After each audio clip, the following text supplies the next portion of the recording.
قابل احترام بھائیوں، دوستوں اور بزرگوں، مائیں اور بہنیں، ہماری شریعت میں عورتوں کا بہت بڑا درجہ ہے۔ یہ نہیں ہے کہ عورتوں کا کوئی درجہ نہیں۔ پہلی شریعتوں میں پچھلی جو کالونیاں گزری ہیں، فرینچ کالونی، چائناز کالونی، ان کالونیوں میں عورتوں کا کوئی درجہ نہیں تھا۔ عورت کو ایک جانور سمجھتے تھے۔ کیا عورت کیا ہے کہ ایک جانور ہے؟ اللہ کو ایک اپنا نظام چلانا ہے دنیا کا، تو اس کے پیٹ سے اللہ انسانوں کو پیدا کرتا ہے۔ یہ ان کے مذہب میں یہ چیزیں تھیں۔ لیکن حضور اکرم صلی اللہ علیہ وسلم نے آ کر عورتوں کا درجہ بہت بڑھا دیا، اور اتنا بڑھایا کہ قرآن کے اندر سورۃ النساء نازل ہو گئی، عورتوں کی صورت۔ مردوں کی کوئی صورت نہیں ملے گی قرآن میں آپ کو کہ سورۃ الرجال کرنا، کہ سورۃ النساء کہ پوری صورت عورتوں کی، اس کا نام ہی رکھا سورۃ النساء۔ یہ درجہ ہے یہ عورتوں کا۔ دوسرا درجہ یہ بڑھایا کہ عورتوں کے قصے قرآن شریف کے اندر بہت بیان کیے اللہ نے، لیکن کسی عورت کا نام اللہ نے نہیں بیان کیا، صرف مریم کا نام بیان کیا ہے، وہ بھی خاص قصے کی وجہ سے۔ مریم کا، وہ بھی چونکہ ان کا لمبا قصہ تھا، اور ایک نبی پیدا ہونا تھا ان کے پیٹ سے، اور ان کے مستقل ایک مذہب وجود میں آنا تھا، تو مریم مریم مریم مریم نام لاتے گئے قرآن کے اندر۔ لیکن اس کے علاوہ کہ ماؤں کے نام، حضرت میمونہ کا نام، حضرت عائشہ کا نام، حضرت جویریہ کا نام، وہ بھی مائیں تھیں، ان کا بھی ایک درجہ ہے، لیکن نہیں، حضرت فاطمہ کا نام پردہ رکھا۔ یہ دوسری خصوصیت ہے عورتوں کی۔ تیسری خصوصیت عورتوں کی یہ کہ کئی مسئلے ہماری شریعت میں ایسے ہیں جو عورتوں نے حل کیے، حالانکہ بڑے بڑے صحابہ موجود تھے، ابوبکر عمر جیسے موجود تھے، ان سے وہ مسئلے حل نہیں ہوئے، لیکن عورتوں کے حصے میں اللہ نے وہ مسئلوں کا حل ہونا لکھا۔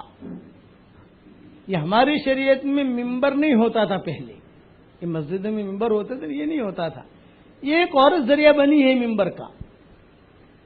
حضور صلی اللہ علیہ وسلم خطبہ دیتے تھے ایک کھجور کے درخت پر ٹیک لگا کے،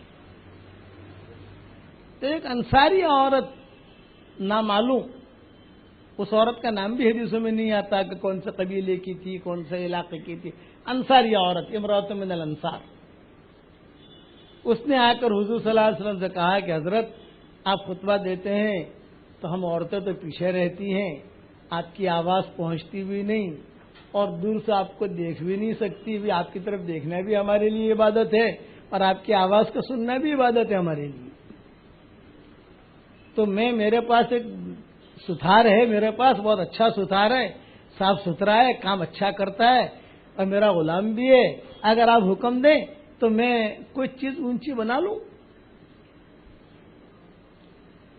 تو آپ نے جو ہے اجازت دی تھی، ٹھیک ہے۔ اچھا، جب وہ عورت بات کر رہی تھی تو صحابہ ناراض ہو رہے تھے کہ یہ کون ہے؟ عورت رائے دینے والی حضور کو، وحی کا دروازہ کھلا ہوا ہے، مرد بہت ہے مشورہ دینے والے، اہل شورا ہیں، لیکن علماء نے لکھا ہے کہ عورتوں سے بھی خیر دنیا میں وجود میں آتی ہے۔ مرد یہ نہ سمجھے کہ خالی ہم ہی ہیں، نہ، بس اتنا ہے کہ عورتوں میں نبی نہیں آئے گی، نبی یا نہیں بنے گی، کہ عورت اذان نہیں دے گی، یعنی مسجد والی اذان، یہ مسجد والی اذان کی بات کر رہا ہوں، سمجھ گئے؟ ہاں، کوئی پریشان حال ہو تو عورت اپنے شوہر کے کان میں اذان دے سکتی ہے۔ حضرت علی بہت پریشان تھے، ٹینشن، جب بھی گھر میں یعنی آوے حضور صلی اللہ علیہ وسلم کی مجلس میں تو چہرے سے اداسی، تو حضور صلی اللہ علیہ وسلم پوچھتے تھے کہ علی کیا ہوا؟ زیادہ ٹینشن ہے، بہت فکر ہے، دندانی ہے، بچے ہیں، بیوی ہے، اور یعنی کچھ نہ کچھ گھر میں بھی کبھی انبن رہتی ہے، کبھی کبھی حضرت فاطمہ میں حضرت علی میں تھوڑی سی نوک جھونک بھی ہو جاتی تھی، تو حضرت علی جو ہے وہ روٹ کر چلے جاتے تھے. یہاں تو عورتوں روٹ کے جاتی ہے نا، وہ حضرت علی روٹ کے چلے جاتے تھے. حضرت علی کیا کریں گا، کچھ کہہ نہیں سکتا، زیادہ کہوں گا تو عزت دیا جائے گی حضور کے پاس، اس سے اچھا بھی میں ہی بیوی بن جاؤں.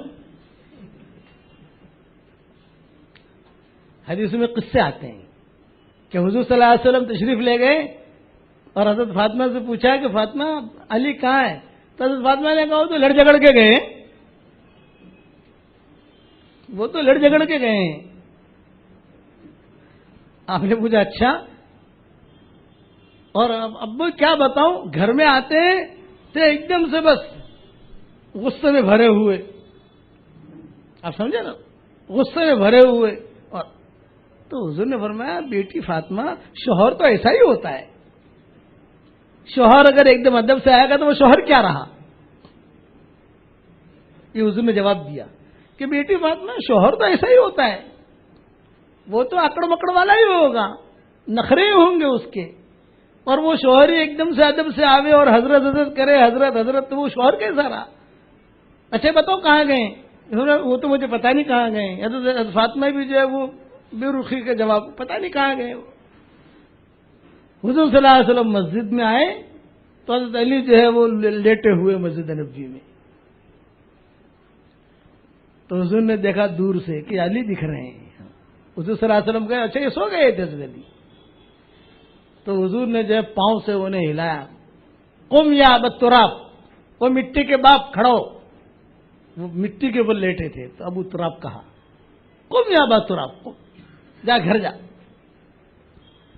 پھر حضرت فاطمہ سے کہا کہ بیٹی یاد رکھنا، علی سے جو میں نے تیرا نکاح کروایا ہے وہ اس کا حسن و جمال یا اس کا مال و منال یا کوئی بہت بڑا مالدار آدمی ہے نا، میں نے جو نکاح کرایا ہے تیرا وہ اس کے تقوی کی وجہ سے کرایا ہے. اب بتا تقوی ہے کہ نہیں؟ حضرت فاطمہ نے کہا تقوی تو بہت ہے،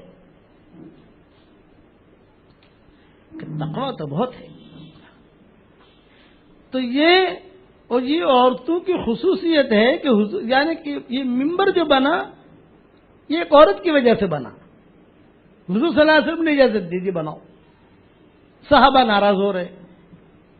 دوسرے ہفتے میں تیسرے ہفتے میں ممبر بن کے آیا، حضور صلی اللہ علیہ وسلم کھڑے ہو گئے ممبر پر، بیان کیا اور آواز پہنچی تو کتابوں میں لکھا ہے کہ جو ناراض ہونے والے تھے وہ خوش ہو گئے کہ ارے بھی بڑی اچھی رائے تھی اس کی، یہ رائے اس کی بہت اچھی تھی.